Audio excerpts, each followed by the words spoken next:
एक चोर चोरी करके गांव वालों से भागता हुआ जंगल में बरगद के पेड़ पर छिप जाता है। तभी उस पर रहने वाली भूतिया चिड़िया की आत्मा उसे पकड़ लेती है और उसे मार देती है। किसी को नहीं छोड़ूंगी, सबको मार दूंगी। जो भी इस पेड़ के पास आएगा उसे अपनी जान से हाथ धोना होगा। ऐसे ही एक रात एक शराबी कौआ जंगल के उस भूतिया पेड़ की तरफ से जा रहा था। मैं घूमता चलूं, आगे चलूं, पीछे चलूं, घूमता चलूं, आसमान के ऊपर चलूं या घर चलूं। वाह, कब से मैं किसी शिकार की तलाश में थी। आजा आजा, अब मैं तुझे आराम की नींद सुलाऊंगी, वो भी हमेशा हमेशा के लिए। तभी वो उसके सामने आ जाती है। ये देखकर कालू कौवा डर जाता है। बचाओ रे अम्मी, मम्मी बचाओ, भूतिया चिड़िया की आत्मा कहाँ से आ गई? आज तो मेरा सत्यानाश हो गया रे। भूतिया चिड़िया की आत्मा उस पेड़ की टहनियों से शराबी को पेड़ के अंदर खींच लेती है, जिससे पेड़ बहुत बड़ा विशाल हो गया था। अब गांव वाले जंगल के उस रास्ते से जाना बंद कर देते हैं। पूरे गांव में बरगद की भूतिया चिड़िया की आत्मा का हल्ला हो गया था। पक्षी रात को क्या दिन में भी उधर जाने से डरते थे। एक रात दूसरे गांव से कबूतर किसान अपने खेतों से वापस आ रहा था। अरे वाह, इतना बड़ा विशाल पेड़ मैंने तो आज तक नहीं देखा। रोज इसकी टहनियों को काट कर बेचूंगा तो मेरा गुजारा आराम से हो जाएगा। ऐसा बोलकर बंटी कबूतर बरगद की टहनी को काटता है तो जोर से किसी की डरावनी चिल्लाने की आवाज आती है। अरे ओ ना समझ बेवकूफ पक्षी, तेरी इतनी हिम्मत हो गई कि तू मुझे काटे। इतनी औकात हो गई तेरी, अब देख तुझे कच्चा चबाकर खा जाऊंगी। जैसे ही वो उसे मारने के लिए बाहर आती है तभी उसे जोर का झटका लगता है, क्योंकि बंटी कबूतर ने पवित्र धागा बांध रखा था। और ये देखकर वो अपनी जान बचाकर वहाँ से भाग जाता है और दौड़ता हुआ मुखिया जी के पास जाता है। मुखिया जी, मुझे बचा लीजिए। आज तो मैं भाग्य से बच गया, वरना तो भूतिया चिड़िया की आत्मा मुझे आज कच्चा ही चबाने की बात कर रही थी। अरे पहले तुम शांत हो जाओ, क्या हुआ मुझे बताओ, कौन सी भूतिया चिड़िया की आत्मा? बंटी कबूतर सारी घटना मुखिया जी को बता देता है।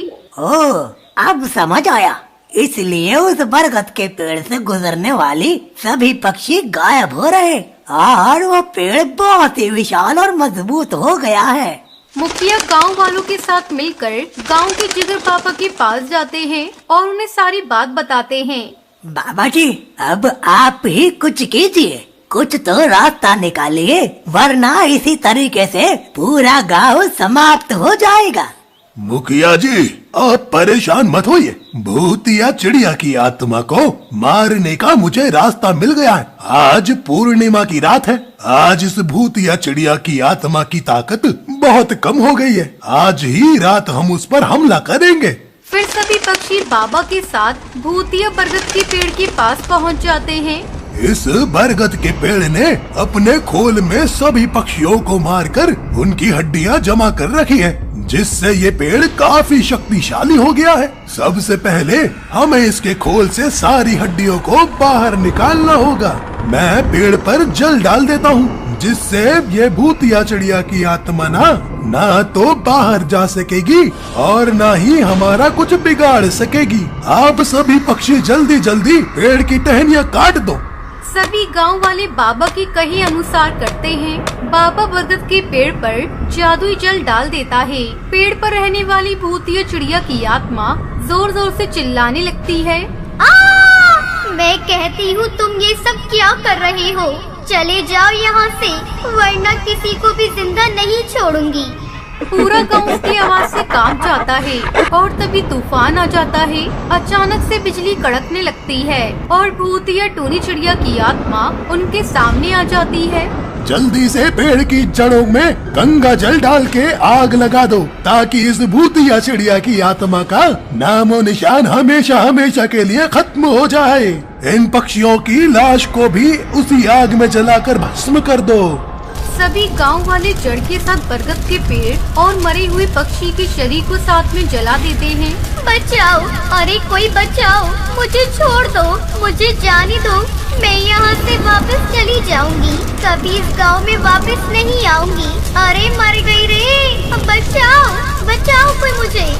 भूतिया टूनी चिड़िया की आत्मा की जोर जोर से चिल्लाने की आवाज जंगल में आने लगती है। वो चिल्लाती चिल्लाती मर जाती है और गांव वाले बरगद की भूतिया चिड़िया की आत्मा से मुक्त हो जाते हैं।